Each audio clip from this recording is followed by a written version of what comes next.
ボールはどっちに入るかな？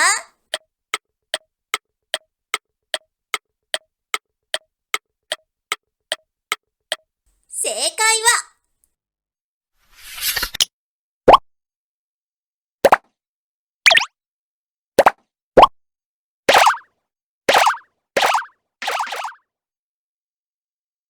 こっち。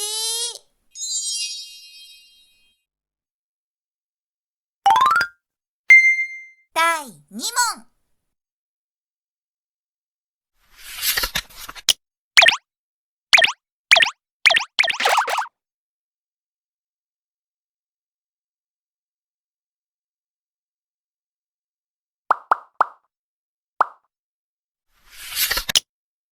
ボールはどっちに入るかな？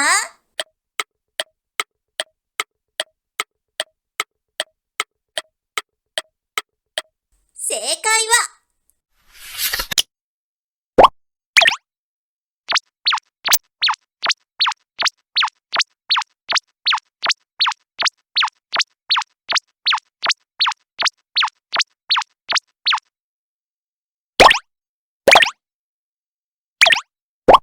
こっち。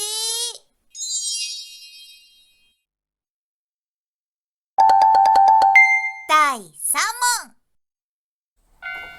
電車の向こうに隠れているものは何かな？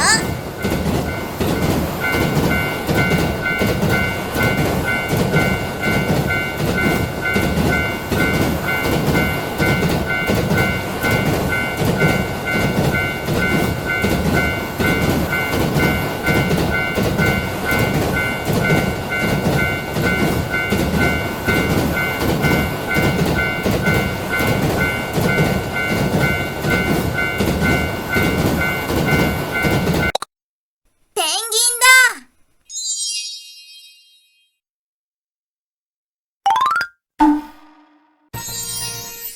よく頑張りました。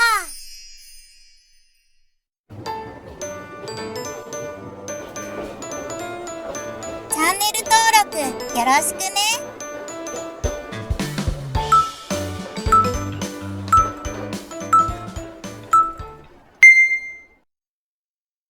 オーキーズ。